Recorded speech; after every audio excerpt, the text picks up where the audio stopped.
legal motions filed by Channel 8. However, the Pentagon is still withholding other sensitive material in defiance of the court. George Knapp of the Channel 8 I-Team is here with the story. George. Paula and Mark, after several months, numerous delays, and 3 court orders, the Pentagon has finally coughed up some of the material concerning a lawsuit filed by former workers at Area 51. Considering how much the military has been dragging its feet, you might think the documents held vital national secrets. Not so.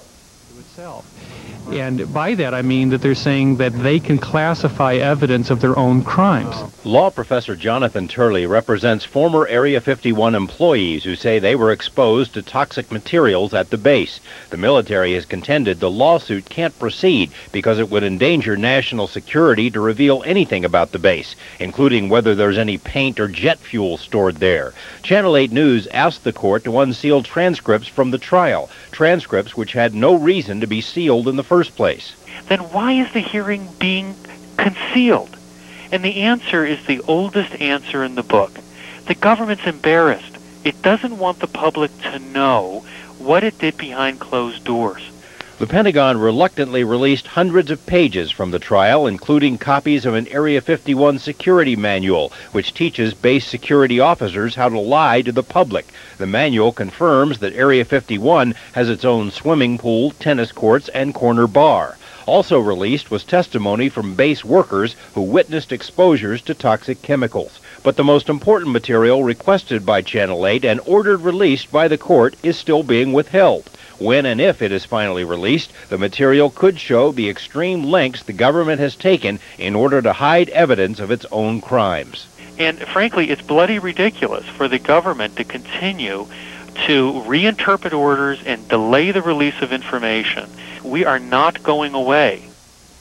Nor are we. Today, the U.S. Ninth Circuit Court of Appeals acknowledged the government's delay tactics. It granted the Area 51 employees more time to file their appeal based on the fact that the Pentagon has not yet handed over the information that Channel 8 and the workers have requested. Is this stuff that's being withheld, is it classified stuff? No, it's not like it's how to build an atomic bomb or how to fly a stealth. It's, I'll tell you what it is. Professor Turley is under a court order. He can't. What it is, it's going to show that the government went to extreme lengths in its case against these workers. It even threatened to use force to seize non-classified material from the lawyer for these workers. So that's what they're worried about getting out. So you've told us you don't have to kill us now.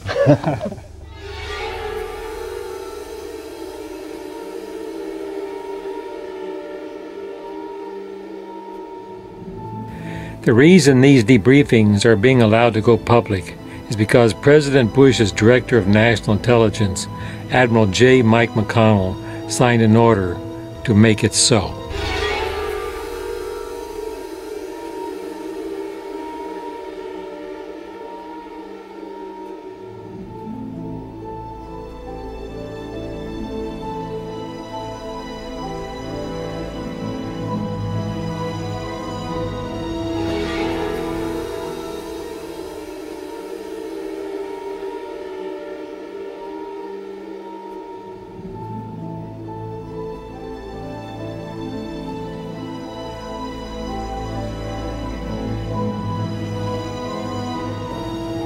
I have never met an alien, but I have met an extraterrestrial.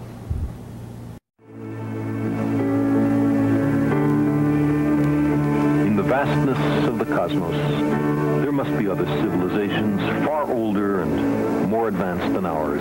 So shouldn't we have been visited? Shouldn't there be every now and then alien ships in the skies of Earth?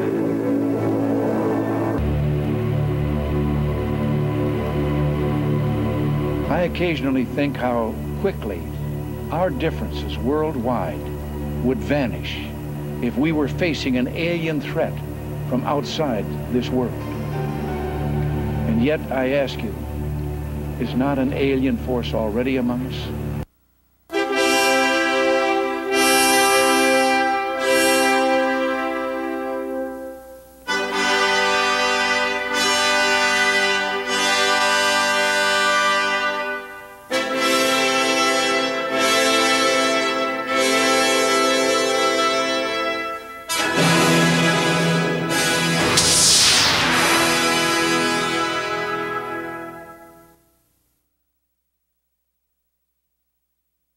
Throughout the last 60 years, people have been anxious for some brave, patriotic person to come forward from what we call the secret government, to tell his story to the world at large.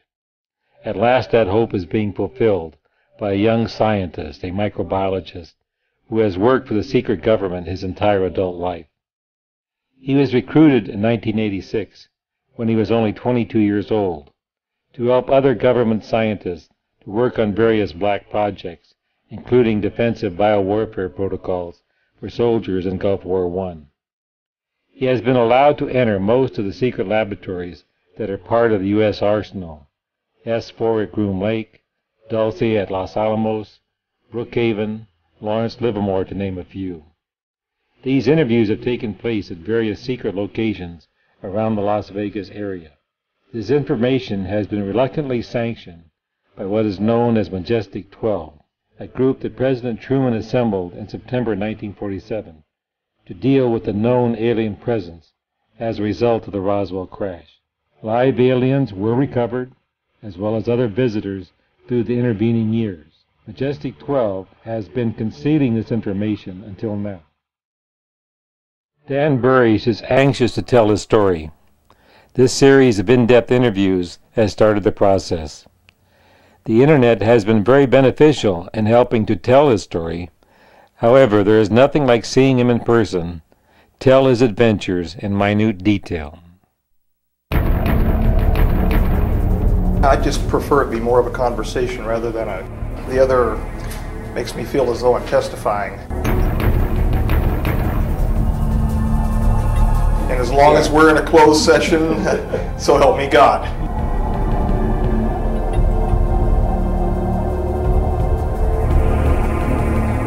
Initially, I was briefed that J-Rod was an alien, specifically from the reticulum system, to reticulum 4. I had no idea the truth. Yes, from 2 reticulum 4 now, but I had no idea the truth of how they came to be. As I said to you before, I have never met an alien, but I have met an extraterrestrial.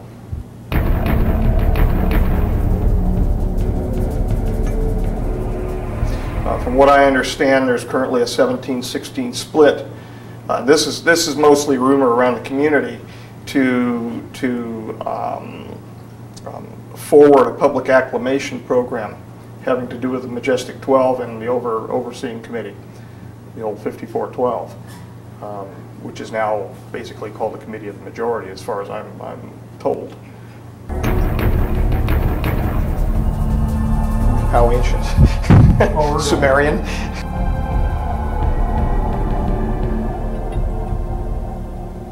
Well, several locations in the mid-90s. I had some cover positions here in Las Vegas, which made me look like a good old-fashioned Joe. In fact, I had had some police experience at the late 80s.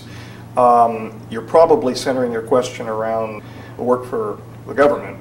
In 1986, I was approached while working as an undergraduate student in Dr. Bert Bell Barbero's office, in his parasitology laboratory, to be exact. I was looking through a scope at the time. 3 gentlemen walked into the laboratory, closed the door behind them. There was 2 uniforms and a suit that were present. Both of the uniforms I would make as most probably being United States Navy. My memory of that one event's kind of hazy after seeing all of the suits and uniforms and whatnot. We spoke for a while. They asked me if I was interested in seeing the world and the like. I told them I in fact was. We went through several interview processes, not unlike this, and reviewed my background. I went through several background investigations. Finally, starting up 90-91 time frame, I was cleared for working past Groom to the Papoose Mountain facility, that place that doesn't exist, about 90 miles north of here, the nowhere place. That's how I came to work there.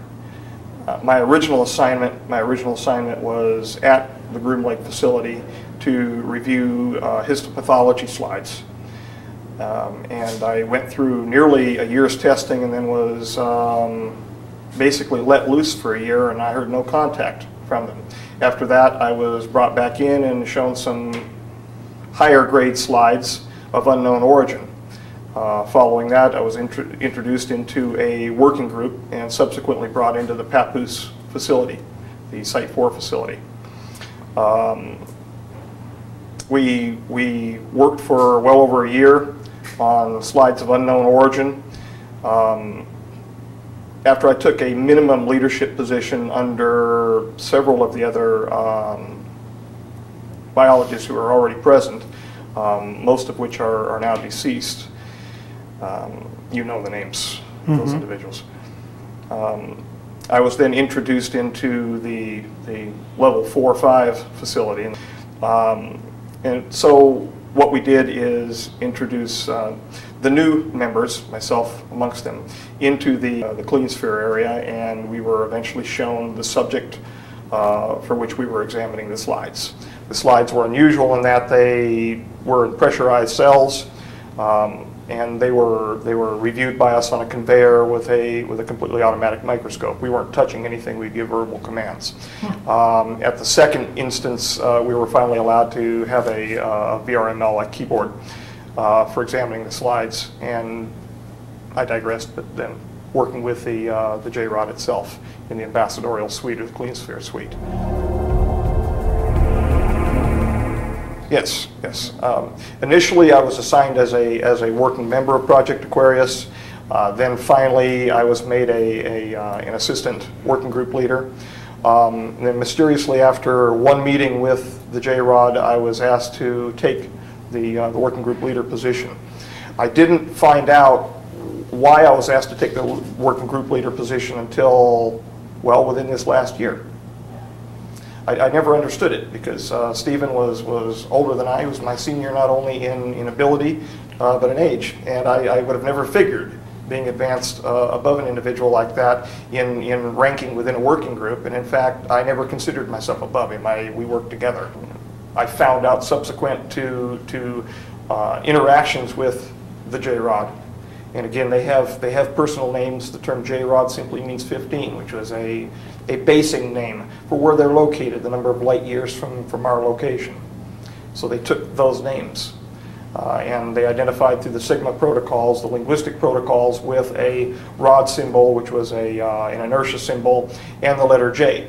And in fact, that was a combination of Mayan and Egyptian numerology having to do with a rod and a J, meaning 10 and 5 for 15. He crashed in '63, from what I understand, outside of Kingman. Okay. Kingman, Arizona. There was a problem involving his physiology and his biophysiological communication with the craft went wrong. And of course, he's ill, as we know, with the MGUS and the paraprotein associated problems. And he crashed. We had regular systematic medicals by a physician. Following that, we would be suited, we would be catheterized, plugged, and suited. Communication apparatus was placed on our heads. We had a cooling system set up. It was, for all intents and purposes, it was a spacesuit. It was a total encapsulated suit, something like what you would find in a NASA facility. It was more of a regular space-type suit with joints. We were suited up, we were pressurized, and then walked with our cooling system and our hosing down a ramp into the ambassadorial suite. Following that, we were led up a gantry-way, which had been moved into position by the clean sphere, which had been previously rotated up through an iris through the floor. He was held actually below the ambassadorial suite level, and that was raised up as needed. What they did with him down there, he didn't say, and they didn't tell me. It was not a need-to-know issue. Apparently, they dealt with the cleaning of the sphere and all of that down there. The regular housed animal maintenance as they treated him. We would be led up the gantry-way. The hoses would be hooked into an exterior system inside the doorway, which was exterior to the clean sphere. And it was called the exterior system, in fact. But when we would be let in, the door would be closed, and we would be pressurized inside of the gantry-way. Following that, there was a drum system that was set up. Once there was an equal pressurization between the gantry-way and the clean sphere, we would then be told to proceed forward. I would raise a hand in acknowledgement. We were not supposed to talk at the time at all because nothing verbal around the specimen, around the J-rod. Why, I was never told, but we were not supposed to talk around the J-rod.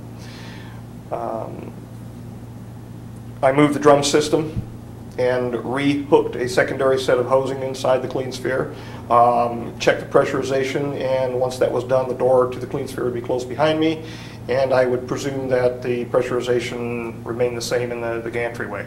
Following that, I would do my business inside of the clean sphere involving contacting the J-rod and removing the samples.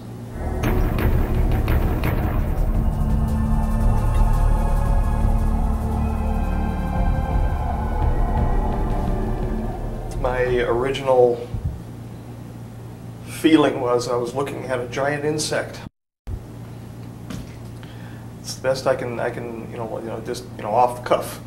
It looked like a giant insect, being dark brown and hunched in a corner, very insectoid in appearance. It almost looked like it had an exoskeleton. I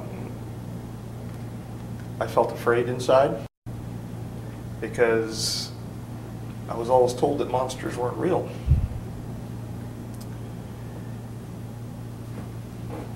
And now I find out they are, but they live in the heart of men. It was fear, excitement, complete astonishment. Because honestly, I thought we were dealing with some sort of monkey. Something like an old world ape or the like, but indeed it wasn't. That's what my feeling was. This, I'm not going to lay on and talk about how intellectual I was at the time about it. It scared the hell out of me.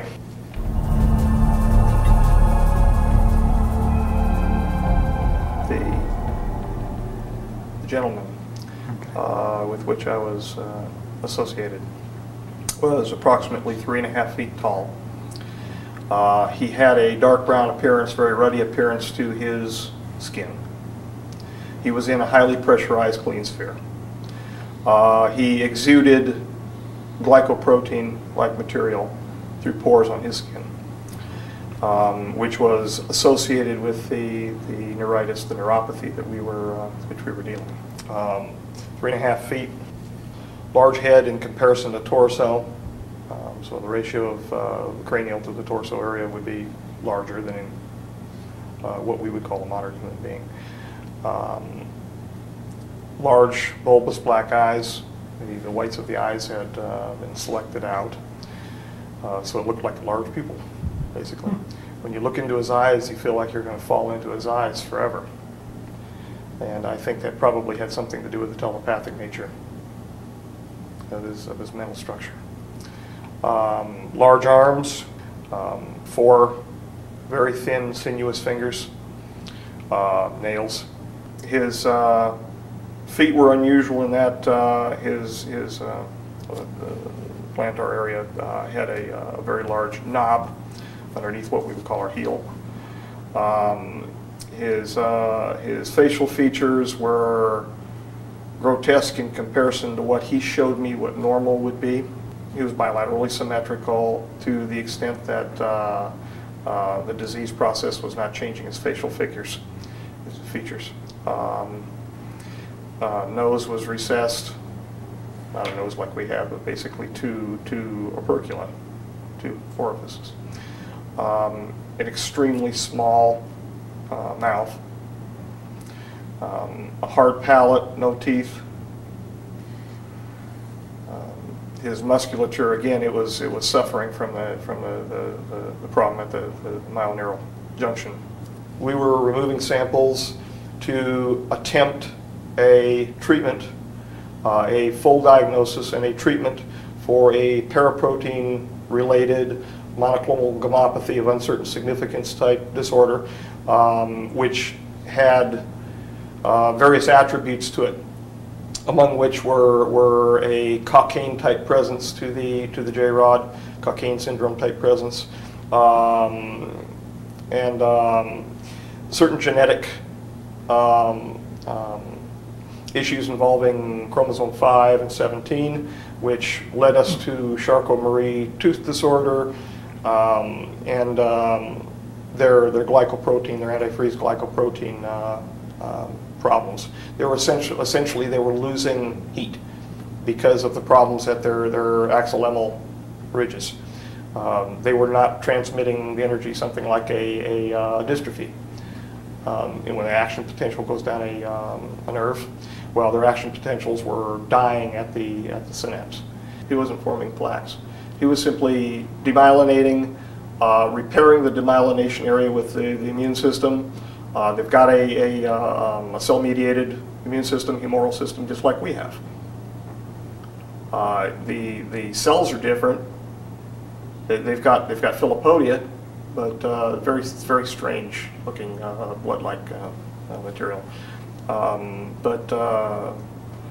It's like it, but that's why we use the term analog so much, because it was different. It was different.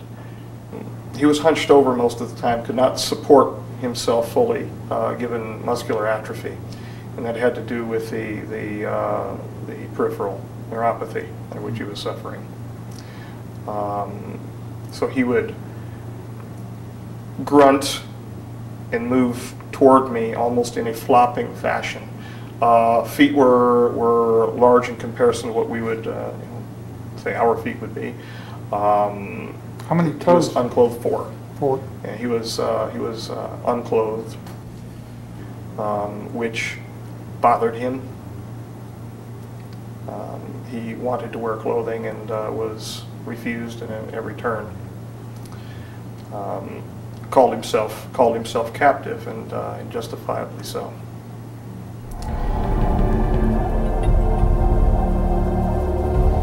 I believe he and associates were transferred separately. Mm-hmm. He to the originally to the Groom Lake facility, okay. And an associate to, I believe, Los Alamos. I have no independent verification of where the associate went, though. All I can say is that he was there at Site 4, right?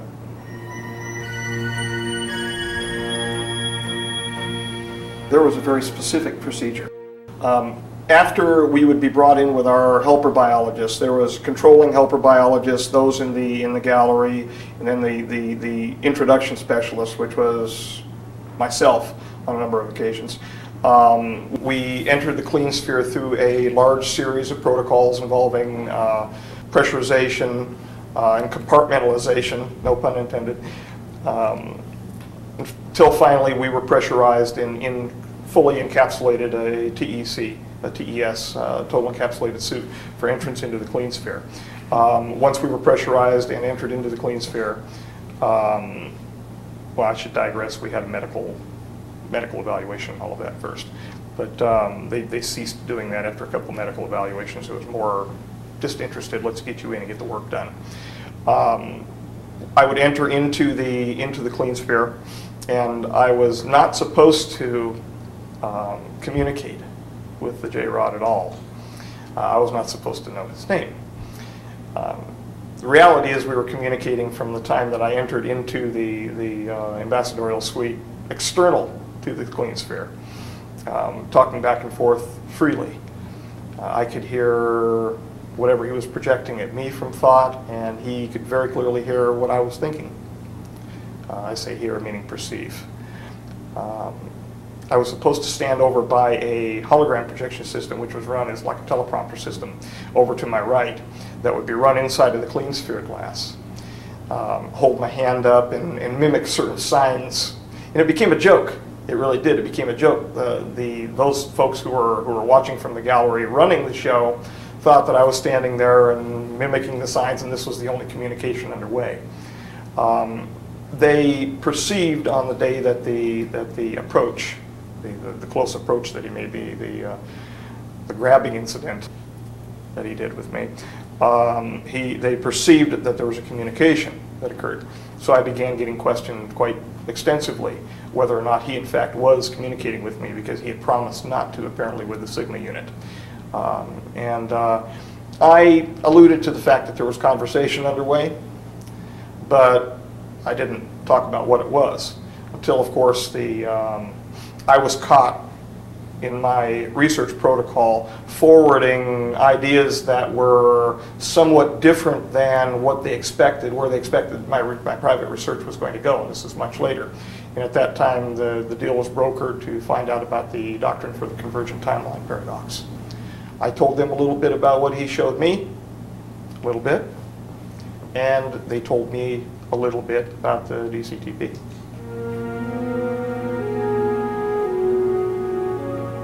No, not as far as I'm aware. Not as far as he told me, no. They excrete in a manner that we would excrete. Mm-hmm. Their external genitalia are different than ours. The females have somewhat like vulva, but they have a clasper situation. The male has a male clasper, the female claspers. It looks like a disc with rectangular solids that are rotated into position for clasping at the inguinal region. They do have internal fertilization. Now this was something you read because you didn't see a female, did you? No, this is something he showed me of his wife.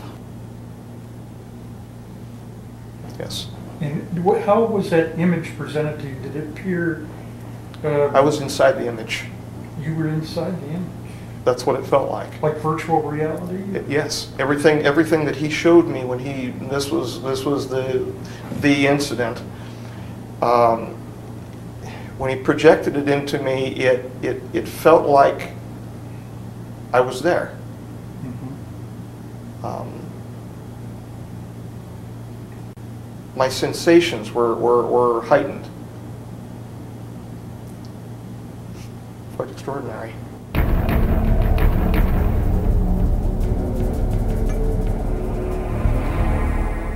Again, excuse the pun, a gray surrounding.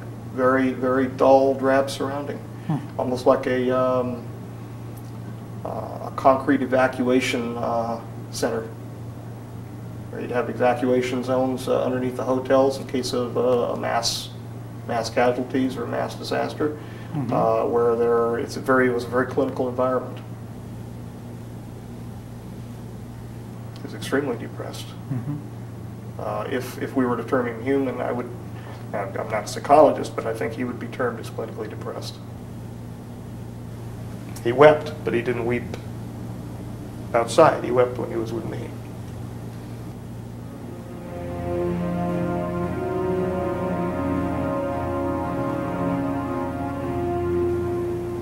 Smarter than me.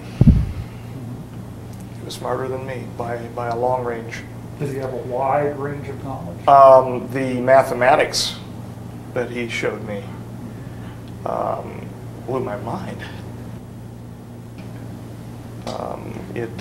He showed me concurrently not only the equations for the rule of nines, but he also did so diagrammatically, and he did so with three-dimensional, like a VRML system, where I was watching cubes come together. So that if I was not understanding, apparently if I was not understanding the script, I would understand it as a child learns group theory in mathematics. Highly evolved, highly intellectual, highly repressed emotionally. When I was with him, I felt great happiness to be with him, but I could feel his great sadness, not only because of what he wanted to become, what he knew he was by being present with us, but where he was how he was being treated. He was not part of the group that has to be catered to involving the T9 treaty that was just signed. He wanted to help. He was willing. When I went in, for God's sakes, I took well over, well, nearly 300 individualized aspiration samples from his neurological system. He would hold his arm out for me to take them. There was no pain medication. And whenever I would fire the introduction system to remove the sample, it was an aspirative avulsion system, he would cry, and then he would just stand there and look at me. I would bring the sample after the initial removal from his tissues into the introduction system, and then approve it and move it from there to one of the helper biologists. Usually it was Robert, outside of the clean sphere, and then he would move it from there to be handled under our normal protocols. It was a level 5 past our the BNBL system. He'd just stand there and take it.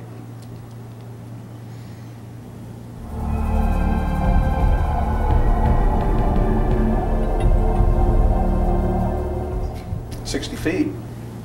Definitely 60 feet. Okay.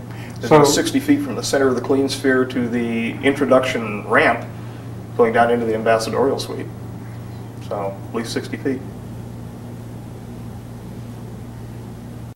No.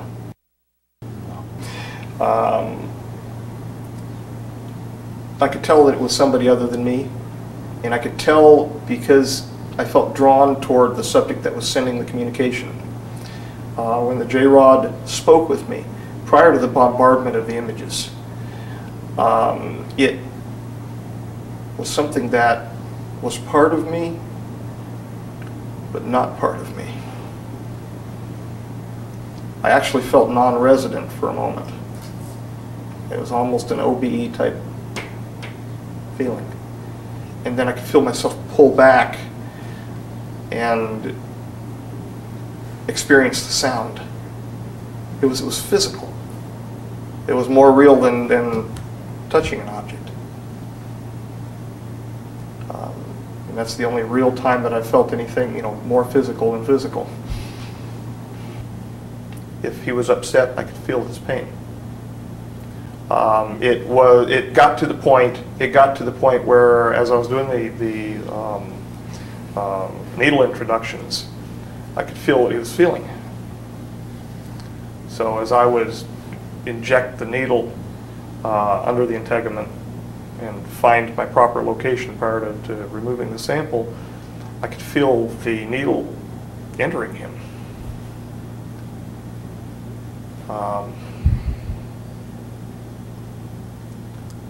So I could feel his feelings. The folks that wanted to find out what he was saying to me, they knew darn well that he was communicating with me after a while, because I was smiling. I couldn't help it, because we were actually joking back and forth. And they didn't know. They didn't have any clue. They didn't have any clue what he was saying. So it had to have been selective. They certainly wouldn't have pressed me like they did after I woke up from the big attention scenario. I woke up outside of the clean sphere. I was drug out of there by Stephen. He finally got a secondary suit on and drugged me out of the clean sphere. No, they had no clue. They had no clue what he was saying. I'm sure of it. They were extra rough in removing my plug and my catheter and all of that business after I got out of the TES.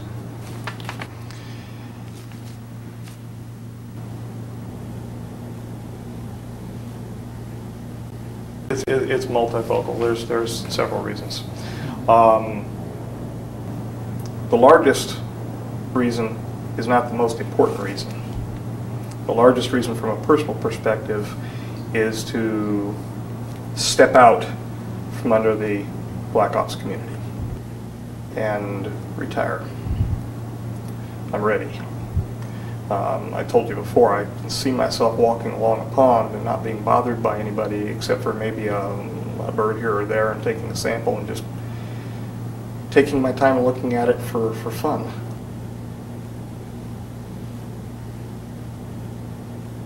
Well, my health is degrading. There's no doubt about that. Mm-hmm. The heart disease that I have is in fact degrading my health. Time is coming. I don't know how long that is, and of course that's within God's providence. Yes. Disappear at Walden's Pond. There are other reasons too. Now, without yelling the poor me scenario. Yes, people have a right to know. I mean, that's, you know, other folks have screamed that. Some of them, I think, real. Some of them phony as a $3 bill. Yes, they have a right to know what is going on. They have a right to know because this is their future. Or maybe not. And it depends upon our wisdom or lack thereof. This gets me thinking. The one thing that we've heard from the Brookings Institution study, the famous clamp study, was this would cause a great social upheaval. It would destroy our social bonds, our religious bonds. And in fact, I know I'm digressing, but I ramble. Every time an individual is approached with the issue of, would this destroy your faith? I have heard, this is my experience only, I'm sure there are going to be varied opinions, no, it'd strengthen it. It'd strengthen it. From a certain perspective, yes. From another perspective, no. The Brookings Institution was correct on a certain level.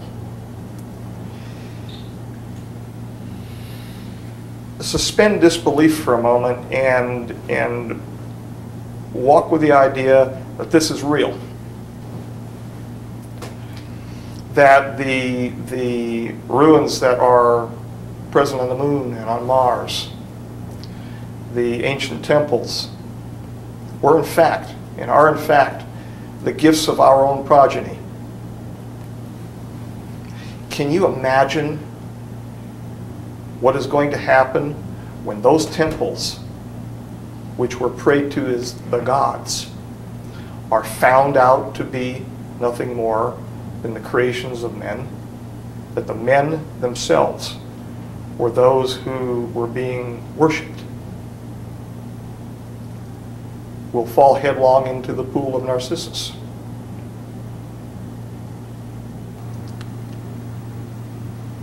And maybe that's a good thing. Maybe that's a good thing.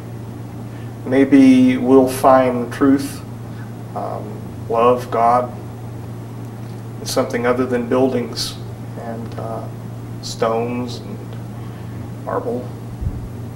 Maybe we'll find out who he really is. Or she, it, or just us.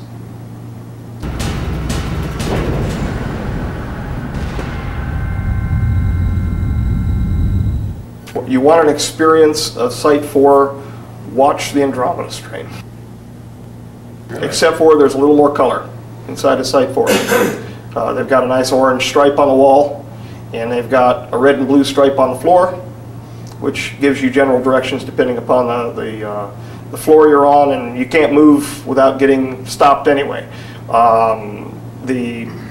We're talking separate to the Groom facility here. I'm aware of several floors at the Groom facility, and then finally the majority of the hot stuff was taken over to Site 4. We're talking 4 basic levels. The first level, and they're coded 4.1, 4.2, 4.3, 4.4, and finally where he was stored is 4.5. And that 4.5 designation was painted on the wall for him because 4 and 5 is 9.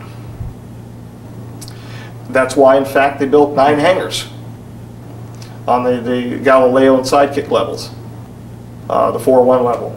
The 4.2 level contained the looking glass, Alice's glass. In fact, outside of the door for the major facility, there's a white rabbit with a clock.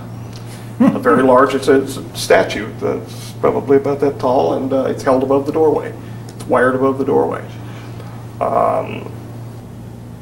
The looking glass, I find out, is one of the ERBs. It's an Einstein-Rosenbridge promoter. It uses some form of, and this is found out, Jesus Christ, in the last 2 weeks. I'm asking the right questions there, I guess. It's composed of a spherical, spinning, arced, rectangular solid matrix of nickel, cadmium, and barium. There is a spinning disk underneath it, which is supercooled. Into this is injected, into the center of these spinning, and I'm not a physicist, spinning disks, is injected an argon gas. Into that is injected some type of repulsion matter. It's a gravity repulsion matter.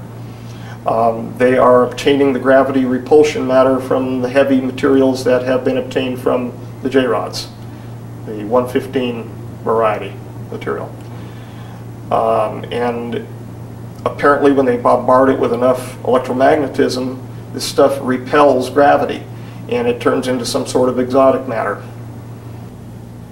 They spin it fast enough, it opens, or they can see through it. And that is, from what I understand, the great prize in what's going on in the world right now, are those devices. Why do you think the British are running around Iraq right now looking for the climatological records that are just happen to be disappeared out of the Baghdad Museum with the rest of the cylinder seals? There were mistakes. Animals were attempted to transport from one location to another, the production of 2 of the devices, and they put them in resonance or something like that. I'm not a physicist. I don't know. But I was, in fact, present during a human attempt. The human did not survive. The human was not put in there under duress of any sort. It was a volunteer situation, and the human did not survive. The human did not move. The human stayed where the human was put. But the human changed, and I don't want to talk about it anymore. It was a attempt to transport an individual over linear distance, which I understand is the same thing as time travel. Distance is time. Yeah. From what I understand, they've only used it for information purposes. Aside from that, how they get the information out of it, no clue. I don't know. What specific information they've obtained, I only know of one piece of information, and that is the rush, why the rush is underway to get Lotus done by the 2005 deadline. That in fact this group of J-rods that are not complying with the wishes of the committee and the wishes of the rest of the J-rods and the associated brothers, to put a clamp on them so that they stop their influence within the political structures of our government, including the financial structures. That it is in fact their slowing down of the progress to stop getting, these, picking up these little gates that were put together, that would be our downfall in 2012. They wish to find a resolution to the broken resonance between they and the other half of they, the so-called Orions and the Reticulans. They also wish to, for fear of extinction, have a relief of the paraprotein related problem. And speaking about that just for a moment, we found out that some of the disease process under which they're fighting is a PNA. It's a peptide nucleic acid. I don't know if you're, well, a protein-associated background nucleic acid. And that protein-associated background is a prion, which goes to one of the things that they wanted me to do at Sweetness. Very dangerous, very dangerous. But the exchange process is to solve the problem to prevent what went wrong in 2012. And the rogue, if you will, group of the J-Rods are not cooperating with that. But a deal has been brokered for the T9 treaty to be held in abeyance until 2005. When that treaty is upped in 2005, once they receive what they've asked for, and they should be receiving a little more, and I've already mentioned some of that material that they're not aware of yet, the PNA material and some of the things that we can do with the oligonucleotides to possibly help facilitate their problems. But once that's upped, they are supposed to come under the auspices of the general agreement between the Committee of the Majority and their respective societies. If so, nothing will get turned on aside from what nature and God is providing us in 2012, and we won't separate. However, they will remain as they are, their future selves as well. They will remain as they are, and we will remain as we are. We can't go back. That's just something that's impossible as far as what they can tell. We're going to get not wiped out. The biggest problem is to make sure that there are no human-created ERB machines. I mean, that sounds science fiction-ish, okay, and you know, it's hokey sounding, okay. To make sure that there are none of them in existence which can automatically turn on when the next age begins on December 21st, 2012. We are apparently going to cross over the plane of the galaxy, which there is a dense network of wormholes.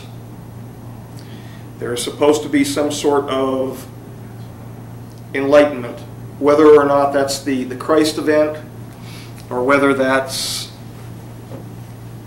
a burp on a Sunday morning. I don't know what that's going to be. I'm not enough of a scholar in that area to figure that out, to know. I do know that failure would result in too much energy being directed at our planet from our star.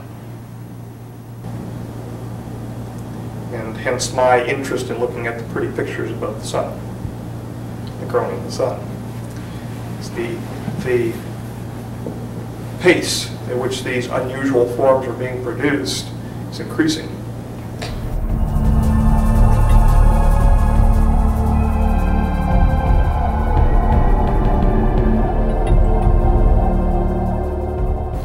What we see, for instance, I mentioned earlier ruins on the moon and Mars. Probably you're aware that I was involved in Inca City research, so-called Inca City. That's because the J-Rod showed me that as an image, but didn't show me that as an image of a dead city, showed me that as the image of a future city, a living, breathing society, post-damage here, post-catastrophe. We are literally looking at things that are present, but according to a linear timeline haven't been built yet. According to the doctrine of the convergent timeline paradox, the J-Rods, to solve their paraprotein problem, used these ERBs to go back in time. And some of them were worshipped. They were treated as gods, and temples were built for them, and et cetera, et cetera. The so-called Anubis Ra, that sort of business again. I'm not, you know, this is getting science fiction-y because it sounds like poppycock. But this is what I got in exchange for the information that he gave me, so what the hell. Literally, there are 2 or more concurrent timelines that we're living in. 2 separate existences. And what that means exactly, you know, that's what I read. What that means exactly, I'm not sure. To solve their problem, they messed around with us even earlier than the fact, or earlier when they had been treated as gods. They went back, treated as gods, went back before. In other words, they could apparently select the timeline. How they do that, again, no clue. They manipulated our original DNA and removed a single strand from us. This made us able to mate with another experiment which was underway at the time called Neanderthalensis. And yes, I know there is no genetic evidence concerning the mating between the Neanderthals and the other brand, if you will, of our kind. That's because all of the genes have been turned off. They all, any of the unusual mating sequences aside from retroviruses that tagged along were turned off as part of our long intermittent sequences. They're part of the great repeats. And in fact, the Neanderthals, take a look at the number of long interspersing elements that they have in their genome, and that will bear out what I'm saying.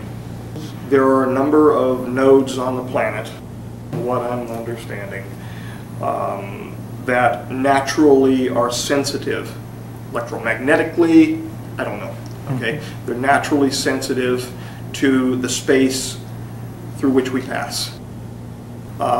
These nodes activate spontaneously when we pass through them, or can be struck with electromagnetism and be temporarily opened.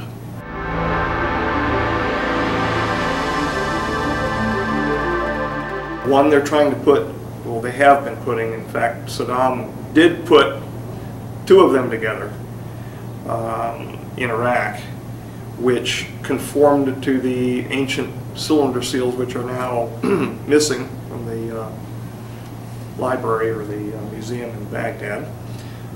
Obviously somebody looted them. But they went to Tinian Island, by the way. That's where they went first. After that, I've got no clue. But they were looted by the best. Put it to you this way. Now, haven't you been investigating a site where there is a natural... Indeed, Frenchman Mountain, and your work continues on Frenchman Mountain? Yes, it does. Yes, okay. It does. Our remote viewing unit first brought the notion that this could be a wormhole situation. And yes, we've employed remote viewers for it. Since then, there have been occurrences at the mountain that are far and afield from the research that I would be doing for the Lotus. There's 2 separate things, just absolutely 2 separate things. Fundamentally, this project, without getting too deep into it, I've been accused of rambling by people before about it, but without getting too deep into it, this project is an all-encompassing attempt to grab for the brass ring and making sure that that brass ring is not the fruit of the tree of life.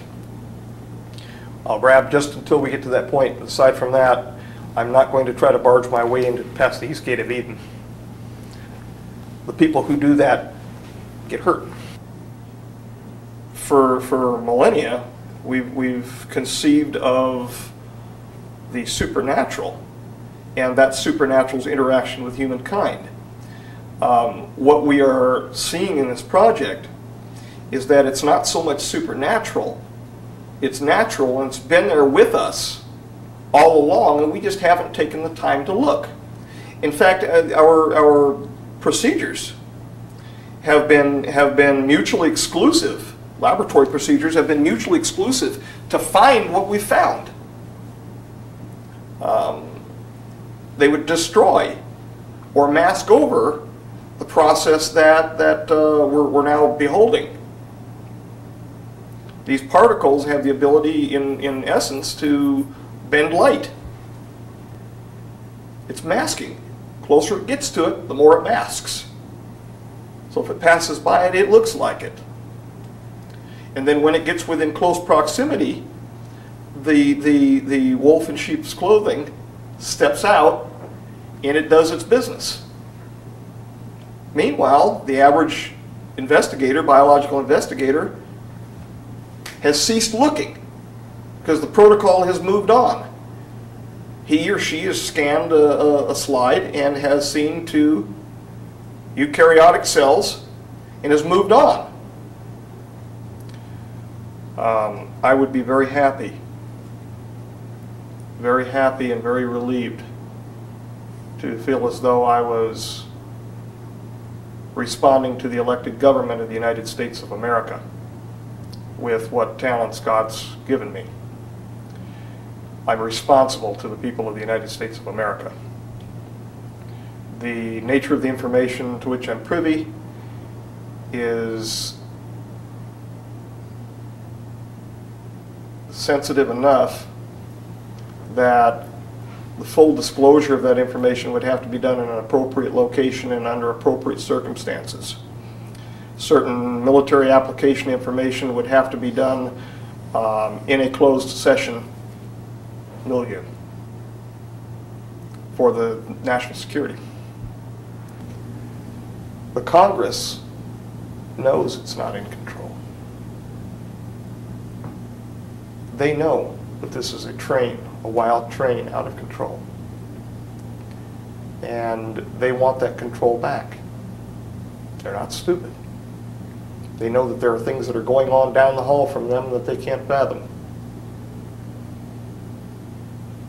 They deserve to have that back in their hands because that's what they were elected to do. And if we care at all about what's left of our Constitution, they deserve to have that in their hands. Aren't we the masters of our destiny in our country? Aren't we supposed to be?